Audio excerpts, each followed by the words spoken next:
Avalanche AVAX can be bridged to your MetaMask wallet for use in the Avalanche ecosystem. Since the official Avalanche bridge was deprecated in mid 2024 due to exploits, users now rely on third party bridges.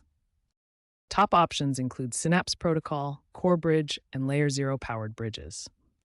First, add the Avalanche network to MetaMask using the following RPC details: network name Avalanche Network, RPC URL API.avax.network XTBCC chain ID.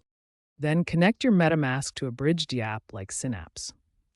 Be aware that bridging AVAX from Ethereum costs $5 to $10 in gas, with confirmation times under 5 minutes.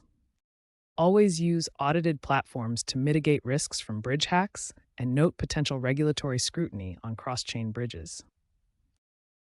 MetaMask now supports direct AVAX swaps through its Snaps extension, enabling in-wallet token exchanges without leaving the app. Decentralized exchanges on Avalanche, such as Trader Joe, offer fast swaps with minimal slippage thanks to improved liquidity pools. You can stake AVAX directly in MetaMask for staking rewards, currently around 8% APR on Avalanche validators after connecting to a staking dApp. When swapping AVAX, use integrated DEX aggregators like 1inch or Matcha and always verify contract addresses to avoid phishing. AVAX is used for transactions, staking, and governance within the Avalanche network. For security, use hardware wallets for large holdings and enable 2FA.